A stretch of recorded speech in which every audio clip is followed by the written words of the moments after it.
Hello guys, welcome back to my channel. अब जो है हमारा नेक्स्ट टॉपिक जो है वो आता है ऑर्गेनाइजिंग का। Organising is the next chapter. And organising का मतलब क्या होता है, जब हम प्लानिंग कर लेते हैं उसके बाद जो नेक्स्ट फंक्शन होता है वो होता है organising. What is the meaning of organising? Once the objectives and plans are laid down, जैसे ही हमारे जो ऑब्जेक्टिव्स हैं और जो प्लान्स हैं हम उनको बना लेते हैं, उसके बाद जो मैनेजमेंट है उसको ये आइडेंटिफाई करना होता है कि अब इन वेरियस एक्टिविटीज़ और रिसोर्सेज को इम्प्लीमेंट करने के लिए किस तरह से वो ऐसे रिलेशंस बनाए जिसकी वजह से वो अपनी एक्टिविटीज़ को क्या कर सके, कंप्लीट कर सके for achieving their goals. So, in general words, organizing refers to arranging everything in orderly form. Organizing का मतलब होता है कि अरेंज करना हर एक चीज़ को ऑर्डरली फॉर्म में, यानी बिल्कुल सही सीक्वेंस में। And making the most efficient use of resources, और बहुत अच्छे से हर एक रिसोर्स को यूज़ करना। And the aim of organising का क्या एम होता है? Is to enable people to work together for a common purpose, यानी हर एक पर्सन को काम पर लगाना और एक साथ काम करने को मोटिवेट करना कि वो क्या कर सकें, एक कॉमन पर्पस यानी जो ऑर्गेनाइजेशनल गोल्स हैं उनको अचीव करवा सकें। सो ऑर्गेनाइजेशन की यहाँ पे एक डेफिनेशन है। Organising is the process of identifying and grouping the work to be perform. और इसमें ऑर्गेनाइजिंग में सबसे पहले हम क्या करते हैं, जो भी हमें वर्क करवाना है, जिन भी पीपल से वर्क करवाना है उनको आइडेंटिफाई करते हैं। फर्स्टली वर्क आइडेंटिफाई किया, फिर उसका ग्रुप बना दिया कि इस वर्क को हम इस ग्रुप में रखेंगे। लाइक जो डिपार्टमेंट्स होते हैं हम उसके बारे में यहाँ पे देखते हैं। लाइक प्रोडक्शन डिपार्टमेंट में क्या क्या चीज़ें आएंगी उनको आइडेंटिफाई करना, और सेल्स डिपार्टमेंट में क्या चीज़ें आएंगी उनको आइडेंटिफाई करना, फाइनेंस डिपार्टमेंट में क्या आएगा, ये सब कुछ हम लोग आइडेंटिफाई करते हैं और सारा काम एक ग्रुप में डाल देते हैं। After that defining and delegating responsibility. अब हमने ग्रुप्स तो बना लिए अलग अलग, अब उन ग्रुप्स के लिए अलग अलग पर्सनस को उनकी रिस्पॉन्सिबिलिटी, उनकी अथॉरिटी डेलीगेट करना, यानी उनको बताना कि ये तुम्हारी अथॉरिटी है और इतनी अथॉरिटी से बाहर आप लोग काम नहीं कर सकते हैं और ये रिस्पॉन्सिबिलिटी है, आपने ये काम करना है। And establishing relationships for the purpose of enabling people to work most efficiently together in accomplishing goals, यानी जितने भी गोल्स हैं उनको एक साथ कंप्लीट करने के लिए इफ़ेक्टिवली मैनर में, तो उसके लिए वो क्या करते हैं, उनके एक साथ रिलेशंस बनाते हैं। जो पर्सन्स वहाँ पर काम कर रहे हैं उनके रिलेशंस बनाते हैं कि हाँ आपने ये काम करना है और आप इन के अंडर काम करेंगे, इन पर्सन्स के अंडर काम करेंगे। जैसे जो मैनेजर होगा, कोई ना कोई डिपार्टमेंट का एक मैनेजर होता है, तो उनके जो अंदर पर्सन्स होंगे उनको बताया जाता है कि आपकी इतनी अथॉरिटी है, उस ऊपर वाला जो सुपीरियर पर्सन है उसकी इतनी अथॉरिटी है, वो सुपीरियर वाला पर्सन मेरे अंडर काम कर रहा है।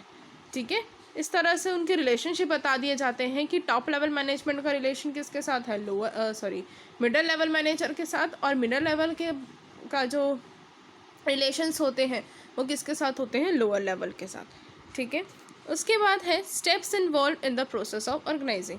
क्या प्रोसेस होता है ऑर्गेनाइजिंग का? तो first one is identification and division of work. सबसे पहला प्रोसेस आता है कि जितना भी काम है, जितना काम करना है उनको अलग अलग आइडेंटिफाई करना और उनको डिवाइड कर देना। सारा काम आइडेंटिफाई किया फिर डिवाइड कर दिया। So the total work to be done should be divided into specific jobs. हर एक स्पेसिफिक जॉब्स में उस काम को डिवाइड करना है। And according to the predetermined plans, जैसे उन्होंने अपने प्लान्स बना रखे हैं उसी अकॉर्डिंग में ये काम होता है। जॉब, यहाँ पे जॉब का क्या मतलब है? A set of related task, एक पूरा सेट रिलेटेड टास्क का कि date can be performed by an individual, जो किसी न किसी इंडिविजुअल के द्वारा किया जाएगा। यानी हर एक पर्सन को वैसा काम दिया जाता है जिसमें वो एक तरीके से स्पेशलिस्ट होता है या वो उस काम को जानता है। ठीक है, सो नेक्स्ट वन इज़ कि अब डिवीजन ऑफ वर्क, जो भी यहाँ पे डेफिनेशन बोली गई हैं उनके बारे में यहाँ पे बताया हुआ है। फिर है division of work. Division of work का मतलब है कि specialisation of efforts and skills plus avoid of duplication of work. यहाँ पर अगर हम जब काम बांट देंगे जिसको कोई काम आता, मान लीजिए किसी को फाइनेंस का काम आता है, वो फाइनेंस का काम बहुत अच्छे से करेगा, लेकिन वो बंदा ही रिसर्च का काम अच्छे से नहीं कर सकता, तो उसको वही काम दे दिया। अब वो काम बार बार जब रिपीट करेगा, उससे क्या होगा, वो उस चीज़ में स्पेशलिस्ट होगा। और अगर हम पहले से ही सब कुछ ऑर्गेनाइज करते हुए चलेंगे, डिवाइड करते हुए चलेंगे, तो हमें पता होगा कि किस पर्सन की क्या रिस्पॉन्सिबिलिटी है, किस पर्सन को क्या काम दिया गया है। तो इससे ये नहीं होगा कि हम एक ही काम को दो पर्सन को दें, तो डिप्लीकेशन ऑफ वर्क भी बच गया, यहाँ पर बार बार डबल काम नहीं हुआ। फिर नेक्स्ट है, मैनेजमेंट को हमेशा इंश्योर रहना चाहिए कि जितनी भी एक्टिविटीज़ एक ऑर्गेनाइजेशन को ऑब्जेक्टिव्स को अचीव करने के लिए चाहिए, वो सारी की सारी वो आइडेंटिफाई करे, ढंग से आइडेंटिफाई करे। अगर कोई भी एक्टिविटी, एक सिंगल एक्टिविटी भी रह जाएगी, तो उसका ऑर्गेनाइजेशनल गोल अचीव नहीं हो सकता। उसके बाद नेक्स्ट आता है departmentalisation, grouping similar and related jobs into large units called departments. जब हम डिवीज़न करते हैं, वो उन्होंने ग्रुप्स बोले थे। अब जब हम बहुत ज़्यादा एक लार्ज यूनिट पर डिवीज़न करते हैं, जहाँ पर बहुत सारे सेक्शंस वगैरह होते हैं, उसको हम क्या कहते हैं, डिपार्टमेंट्स। यानी डिवीज़न और sections and placing them under a departmental head. Her division को एक डिपार्टमेंटल हेड में डाल देंगे, ठीक है। जैसे सेल्स में हम सेल्स के टाइम पर सेल्स प्रमोशन टेक्निक्स भी यूज़ करते हैं, एडवर्टाइजिंग का काम भी करते हैं, तो ये जो शॉर्ट सेक्शंस हैं, ये सारे किस में डाल देंगे, सेल्स में डाल देंगे, ठीक है। तो इसको बोलते हैं डिपार्टमेंटलाइजेशन। जो भी डिपार्टमेंट एक दूसरे से लिंक करते हैं और इंटरडिपेंडेंट हैं, उनको एक ही ग्रुप में डाल दिया जाता है। फिर है, इसका जो एम होता है वो होता है कि कोऑर्डिनेशन को भी अचीव करना, साथ ही साथ यूनिटी ऑफ एक्शन को भी फैसिलिटेट करना। आफ्टर डैट, अब हमने सारे जो डिपार्टमेंट्स हैं उनको डिवाइड कर दिया। अब उसके बाद असाइनमेंट ऑफ ड्यूटीज़, अब हमें ड्यूटी असाइन करनी है। अब define the work of different job positions and allocate work accordingly. जिस तरह से जॉब की पोजीशंस हैं, उस तरह से अब वर्क को क्या करना है, एलोकेट करना है, उन पर्सन्स को देना है। फिर है, वंस डिपार्टमेंट आर फॉर्म, जैसे ही डिपार्टमेंट बन जाएगा, the department is placed under the charge of an individual, किसी भी एक पर्सन के अंडर होगा, यानी वो उस डिपार्टमेंट का मैनेजर हो सकता है। उसके बाद है, जॉब्स जो भी असाइन की जाएंगी वो भी एक सुटेबल और बेस्ट सूटेड पर्सन को की जाएंगी, जो बिल्कुल सही पर्सन है, जिसके पास उस चीज़ की राइट्स हैं, उस चीज़ की क्वालिफ़िकेशंस हैं। यहाँ पर ड्यूटीज़ जो हैं वो कैसे असाइन की जाती हैं, जहाँ पर उनकी जो क्वालिफ़िकेशंस है, उनका जो एक्सपीरियंस है, एबिलिटी है, एप्टीट्यूड है, पर्सन की मैच होनी चाहिए ड्यूटी से। अगर मान लीजिए कि किसी स्कूल में या किसी कॉलेज में मैथ्स का टीचर चाहिए, अब एक अगर हमारे पास एप्लीकेशंस आती हैं, वो आती हैं हमारी हिस्ट्री टीचर की, तो क्या वो क्वालिफ़िकेशंस मैच हो रही हैं? नहीं हो रही, क्योंकि उसके पास बेशक बहुत सारी डिग्री हैं, लेकिन वो क्वालिफ़िकेशन ही मैच नहीं हो रही है। लेकिन दूसरी तरफ आता है मैथ्स टीचर का ही, और उसके पास क्वालिफ़िकेशंस थोड़ी कम है, लेकिन वो हमारी हमारे स्कूल से या कॉलेज की जो रिक्वायरमेंट है उससे मैच कर रहा है, तो हम उसको रखेंगे, ना कि हिस्ट्री वाले टीचर को, ठीक है। तो इस तरह से देखा जाएगा कि किस पर्सन की कितनी क्वालिफ़िकेशंस है, उसके पास कितना अच्छा एक्सपीरियंस है। अगर किसी फ्रेशर को हम मैनेजर बना दें, तो वो भी सही नहीं होता है ऑर्गेनाइजेशन के लिए, क्योंकि उसको कुछ पता ही नहीं होता है कि किस तरह से बिजनेस एनवायरनमेंट चेंज हो सकता है। कहने की बात होती है, लेकिन एनालाइज करना बहुत मुश्किल हो जाता है। तो वो भी देखना पड़ता है किस तरह की क्वालिफ़िकेशंस उनको चाहिए, कितना एक्सपीरियंस चाहिए, कितनी एबिलिटी उसके अंदर होनी चाहिए। तो ये सारे के सारे जो फैक्टर्स हैं, अगर वो मैच कर जाते हैं उस पोस्ट से, तब हम उसको बता देंगे कि हाँ, आप ये वाला काम कर लेना। जैसे एग्जांपल यहाँ पे दे रखा है, activities of finance should be assigned to persons having qualification and experience in finance. Finance की एक्टिविटी जो है वो किसको असाइन करनी चाहिए, किस पर्सन को, जिसके पास सीए की नॉलेज है, क्वालिफिकेशंस वगैरह है, ठीक है। फिर नेक्स्ट है इस्टेब्लिशिंग रिपोर्टिंग रिलेशनशिप्स। अब हमने रिलेशनशिप इस्टेब्लिश करना है, यानी कौन सा पर्सन किसके अंडर काम कर रहा है और कौन सा पर्सन किससे ऑर्डर लेगा, वो बताना है। और जो ऑर्डर देगा और जिसके अगर कोई भी प्रॉब्लम्स हैं, तो वो कौन सा पर्सन ही सॉल्व करेगा, यानी अब किस पर्सन में क्या रिलेशन होगा एम्प्लॉयज़ के साथ साथ। यहाँ पर जो है रिलेशंस, जो मैनेजर्स होते हैं उनके रिलेशंस भी होते हैं। Granting requisite authority to enables employees to perform the job satisfactorily, यानी इतनी अथॉरिटी देनी चाहिए कि एम्प्लॉयज़ जो हैं अपने जॉब को कंप्लीट कर सकें विद द सेटिस्फैक्शन ऑल्सो। उसके बाद जो है सुपीरियर सबॉर्डिनेट रिलेशंस जो हैं between different people and job relations created so that जो everybody knows from whom he take orders, किससे वो ऑर्डर लेगा, and to whom he can issue orders, और किसको वो ऑर्डर देगा, कौन सा पर्सन ऑर्डर देने वाला है और कौन सा पर्सन उससे ऑर्डर लेने वाला है। ये सारे रिलेशनशिप्स कहाँ पर इस्टेब्लिश किए जाते हैं ऑर्गेनाइजिंग प्रोसेस में।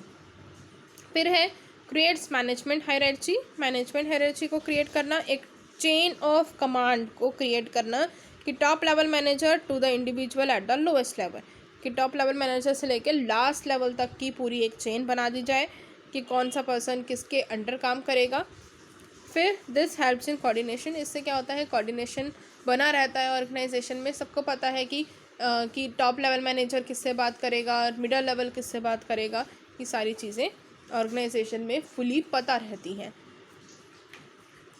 फिर नेक्स्ट है इम्पॉर्टेंस ऑफ ऑर्गेनाइजिंग, ऑर्गेनाइजिंग की क्या क्या इम्पॉर्टेंस है। तो फर्स्ट है बेनिफिट्स ऑफ स्पेशलाइजेशन, स्पेशलाइजेशन का उनको बेनिफिट मिल जाता है जब हम वर्क को, बहुत बड़ा वर्क होता है उसको छोटे छोटे टास्क में डिवाइड कर देते हैं, और जब वो पर्सन को जब अपॉइंट करते हैं तो वो बार बार उस परफॉर्मेंस को, उस टास्क को करता रहता है, जिसकी वजह से क्या होता है उसकी परफॉर्मेंस में स्पेशलाइजेशन आ जाता है, और ये बेनिफिट किसको मिल जाता है डायरेक्टली ऑर्गेनाइजेशन को। ठीक है, उसके बाद है clarity in working relationships, working relationships में क्लैरिटी आ जाती है।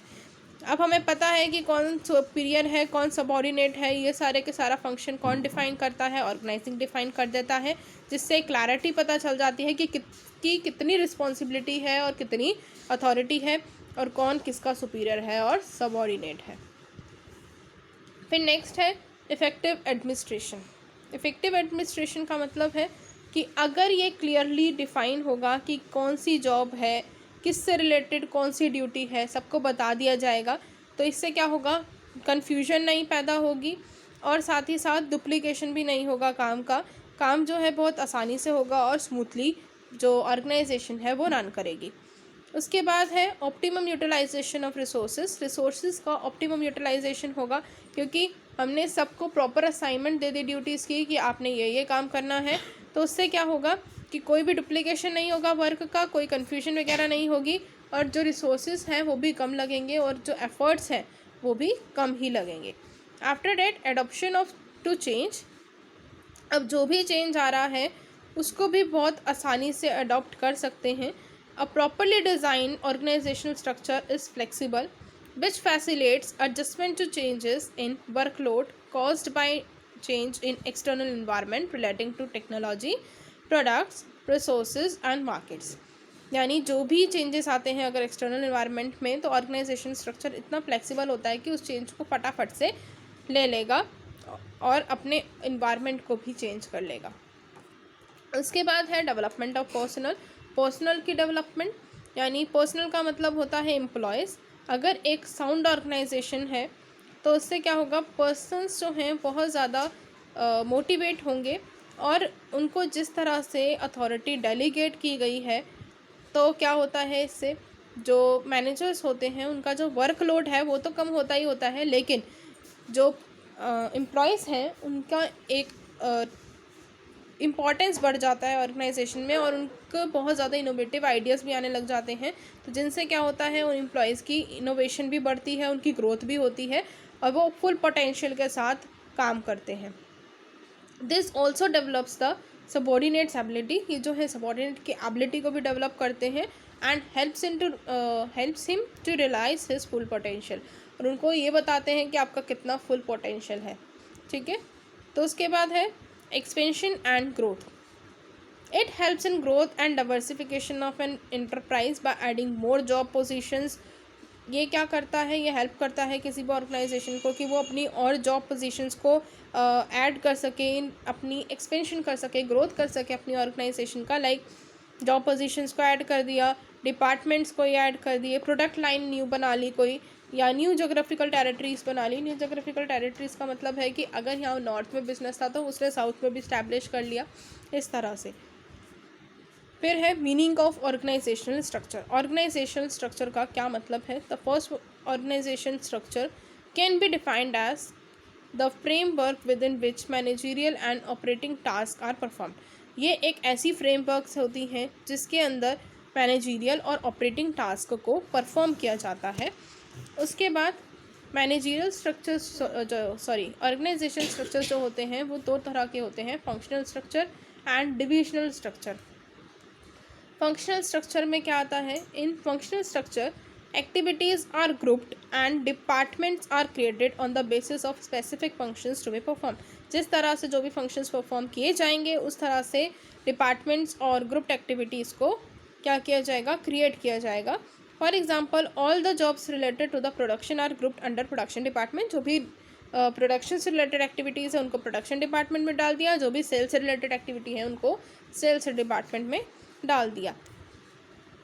फिर है यहाँ पर ये एक डायग्राम सा है, यहाँ पर जब हम डिवाइड करते हैं फंक्शंस के बेसिस पर करते हैं, like personal, marketing department, research and development department and purchasing. उसके बाद सुटेबिलिटी, ये कहाँ कहाँ पर सुटेबल होता है? जहाँ पर large organisations producing one product line, यानी वन लाइन ऑफ प्रोडक्ट, जहाँ पर बहुत बड़ी ऑर्गेनाइजेशन है और एक लाइन ऑफ प्रोडक्ट में ही काम कर रही है, यानी वो सिर्फ एक सिंगल प्रोडक्ट में ही काम कर रही है। और organisations which required high degree of functional specialisation फिर डाइवर्सिफाइड एक्टिविटीज़, यानी और कहाँ पर सुटेबल है? जहाँ पर ऑर्गेनाइजेशन को high degree of functional specialisation चाहिए बहुत सारी अलग अलग एक्टिविटीज़ के लिए। उसके बाद advantage, the first advantage is specialisation.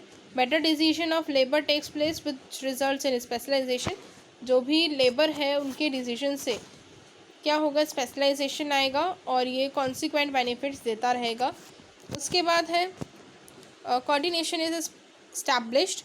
जितने भी पर्सन्स हैं काम कर रहे हैं डिपार्टमेंटल में, और वो सारे क्या हो जाते हैं? अपनी अपनी जॉब में स्पेशलिस्ट हो जाते हैं, जिसकी वजह से कोऑर्डिनेशन बनाना आसान हो जाता है डिपार्टमेंटल लेवल पर। फिर है helps in increasing managerial efficiency. Managerial efficiency को इंक्रीज़ करने में भी हेल्प करता है। मैनेजर्स ऑफ वन डिपार्टमेंट जो है are performing same type of functions again and again which makes them specialise and improve his efficiency. वही बात है कि एक डिपार्टमेंट का पर्सन बार बार same type of function perform करता है अगेन एंड अगेन, जिसकी वजह से वो स्पेशलाइज हो जाता है और उसकी जो एफिशिएंसी है वो इम्प्रूव हो जाती है। फिर आफ्टर डैट मिनिमाइजेस कॉस्ट। अब काम बार बार डुप्लीकेट नहीं होगा इसमें, तो इससे क्या होता है? जो कॉस्ट है वो मिनिमाइज होती है, बहुत कम होती है, जिसकी वजह से क्या होता है? कॉस्ट लो आती है। अब जो हमने इसका डायग्राम देखा था उसमें ये था कि हमारा सिर्फ और सिर्फ हमने फंक्शंस के ऊपर इसको डिवाइड करा था, तो हर एक चीज़ पर बार बार डुप्लीकेशन काम नहीं हो रहा था, डबल काम नहीं हो रहा था, एक ही बार सिंगल काम हो रहा था। अब नेक्स्ट है इसके disadvantages.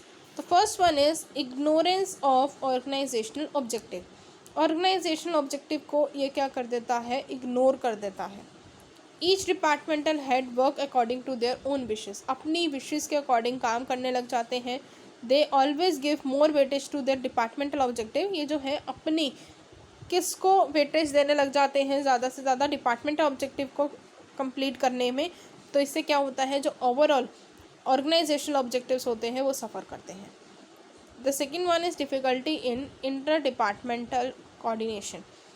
All department heads work as their own wishes. अपने जैसे उनको मन करता है वैसे काम करते हैं अपनी मर्ज़ी से, विच लीड्स टू कोऑर्डिनेशन। जो है कोऑर्डिनेशन पर इफेक्ट डालता है with in the department easier, but with in the department तो कोऑर्डिनेशन सही रहेगा, but it makes inter departmental coordination difficult. अब जो प्रोडक्शन डिपार्टमेंट है उसके अंदर तो कोऑर्डिनेशन बहुत आसानी से अच्छा रहेगा, लेकिन प्रोडक्शन डिपार्टमेंट के साथ रिसर्च एंड डेवलपमेंट वाला डिपार्टमेंट और सेल डिपार्टमेंट, इनके जो इंटर डिपार्टमेंट्स हैं उनके साथ कोऑर्डिनेशन बैठाना डिफ़िकल्ट हो जाता है। फिर नेक्स्ट है हर्डल इन कंप्लीट डेवलपमेंट को कंप्लीट करने में प्रॉब्लम्स आती है, बिकॉज जो ईच एम्प्लॉय है वो स्पेशलाइज्ड हो जाते हैं एक ही जॉब में, ऑफ द होल जॉब उसी जॉब में ही स्पेशलिस्ट होते हैं। अगर उनको कोई और काम कहा जाए तो वो लोग नहीं कर सकते हैं, तो कंप्लीट डेवलपमेंट यहाँ पर एम्प्लॉयज़ की नहीं हो पाती। फिर है divisional structure, divisional organization structure. ये क्या होता है, इसमें जो है dividing the whole enterprise according to the major products. यहाँ पर प्रोडक्ट्स जो भी मैन्युफैक्चर कर रही है ऑर्गेनाइजेशन, उसके बेसिस पर उनको डिवाइड कर दिया जाता है। लाइक जब ऑर्गेनाइजेशन एक प्रोडक्ट लाइन में काम नहीं कर रही है, बहुत सारी प्रोडक्ट लाइन में काम कर रही है, तब ये वाला फंक्शन यूज़ किया जाता है। अब यहाँ पर जो ऑर्गेनाइजेशन है cosmetic, garment, footwear, skin care, इन सब में काम कर रही है, तो इन सब में काम करेगी तो गारमेंट्स के अलग ये वाले डिपार्टमेंट्स बनाएगी, स्किन केयर के अलग बनाएगी, ऐसी फुटवेयर के भी अलग बनाएगी और कॉस्मेटिक के भी अलग बनाएगी। तो यहाँ पर सबसे बड़ा डिसएडवांटेज ये हो जाता है इस टाइम पर कि काम जो है वो बार बार डुप्लीकेट हो रहा है, यानी हर एक अलग अलग प्रोडक्ट के लिए अलग अलग डिपार्टमेंट बनाए जा रहे हैं, तो डुप्लीकेशन ऑफ वर्क यहाँ पे एग्जिस्ट करता है। उसके बाद है सुटेबिलिटी, ये कहाँ कहाँ सुटेबल है। This structure is suitable in organisations producing multi products, जहाँ पर जो है बहुत सारे प्रोडक्ट्स बनाए जा रहे हैं ऑर्गेनाइजेशन में, और जो डिफरेंट लाइंस ऑफ प्रोडक्ट्स हैं जहाँ पर स्पेशलाइजेशन की भी नीड है। Also growing companies which intend to add more lines of products in future adopt this structure, यानी यहाँ पर वो कंपनीज भी सुटेबल रहेंगी जो ग्रोइंग कंपनीज़ हैं, जो आगे अपने प्रोडक्ट लाइन को बढ़ाना चाह रही हैं, कोई ना कोई नई प्रोडक्ट लाइन ऐड करना चाह रही हैं फ्यूचर में, तो वो इस स्ट्रक्चर को क्या कर सकती है, अडॉप्ट कर सकती है। उसके बाद है advantages. First one is quick decision making. Divisional manager जो है बहुत फटाफट से डिसीजन ले लेता है इंडिपेंडेंटली खुद से ही, और जिसकी वजह से क्या होता है, क्विकली डिसीजन होता है और इफेक्टिव डिसीजन भी होता है क्योंकि टाइम ले लिया जाता है। उसके बाद है divisional results can be accessed. जो डिविजनल रिजल्ट्स होते हैं वो बहुत आसानी से एक्सेस कर सकते हैं। On this basis any unprofitable division can be closed. अलग अलग अलग अलग जो डिविजन्स हैं उनके अलग अलग प्रॉफिट और लॉस निकाले जाते हैं। अगर कहीं पर प्रॉफिट नहीं हो रहा तो वो चाहें तो उस डिवीज़न को क्लोज भी कर सकते हैं। जैसे मान लीजिए कॉस्मेटिक्स वाले में उनको प्रॉफिट नहीं हो रहा है तो वो कॉस्मेटिक वाले को क्लोज़ कर लेंगे, बाकी जो ऑर्गेनाइजेशंस वो चला रहे हैं वो चलाते रहेंगे। उसके बाद है growth and expansion. It facilitates growth and expansion as new divisions can be added without disturbing existing department. इसमें क्या होता है कि अगर कोई भी नई डिवीज़न ऐड करनी हो तो बिना किसी एग्जिस्टिंग डिपार्टमेंट को डिस्टर्ब करते हुए वो कोई भी न्यू डिविजन्स बहुत आसानी से ऐड कर सकते हैं और अपनी ग्रोथ और एक्सपेंशन कर सकते हैं। उसके बाद है डिसएडवांटेजेस। तो फर्स्ट वन इज़ कॉन्फ्लिक्ट्स। यहाँ पर क्या होता है, डिफरेंट डिविजन्स हैं तो जो रिसोर्सेज का जब एलोकेशन करते हैं उस टाइम पे कॉन्फ्लिक्ट्स होते हैं कि कितना पैसा हमें कॉस्मेटिक्स वालों को देना है, कितना फाइनेंस उनको देना है, कितना स्किन केयर वालों को फाइनेंस देना है, कितना फुटवेयर वालों को देना है। तो यहाँ पर ये प्रॉब्लम क्रिएट हो जाती है कि कॉन्फ्लिक्ट पैदा हो सकते हैं। अगर कॉस्मेटिक वाले को ज़्यादा दे दिया, स्किन केयर वाले को कम दे दिया, तो एक दूसरे डिपार्टमेंट्स इंटर डिपार्टमेंटल में भी कॉन्फ्लिक्ट हो जाएंगे। उसके बाद है डिफरेंट डिविजन्स में कॉन्फ्लिक्ट हो जाएंगे। फिर है डुप्लीकेटी ऑफ फंक्शंस। फंक्शंस जो हैं बार बार डबल हो रहे हैं, हर एक डिपार्टमेंट के लिए अलग अलग फंक्शन हो रहा है। जैसे मैंने बताया था कि कॉस्मेटिक के अलग सारे डिपार्टमेंट बनेंगे, स्किन केयर के सारे अलग डिपार्टमेंट बनेंगे, फुटवेयर के सारे अलग डिपार्टमेंट। तो इससे क्या होगा, जो भी कॉन्फ्लिक्ट हैं वो तो होंगे ही, साथ साथ जो काम है वो क्या हो रहा है, डबल हो रहा है। डिपार्टमेंट वहाँ पर भी सेल वाला भी है, हर एक जगह सेल डिपार्टमेंट अलग बन रहा है, तो डुप्लीकेशन ऑफ वर्क यहाँ पर एग्जिस्ट करता है और कॉस्ट भी इसकी वजह से क्या हो जाती है, इंक्रीज़ हो जाती है। फिर है सेल्फिश एटीट्यूड। एवरी डिवीजन जो है tries to display better performance and sometimes even at the cost of other divisions. This shows their selfish attitude. यानी हर एक डिपार्टमेंट ये ट्राई करता है कि वो अपने बेटर परफॉर्मेंस दिखाए, तो इसकी वजह से क्या हो जाता है, उनकी कई बार कॉस्ट वगैरह भी बढ़ जाती है। तो ये क्या होता है, सेल्फिश एटीट्यूड शो करता है। यहाँ पे कोऑर्डिनेशन का जो एग्जिस्टेंस होता है वो भी बहुत कम हो जाता है। तो आज हम करेंगे इतना ही टॉपिक। नेक्स्ट वीडियो में हम करेंगे इससे नेक्स्ट टॉपिक आगे का। मिलते हैं नेक्स्ट वीडियो में। Bye bye.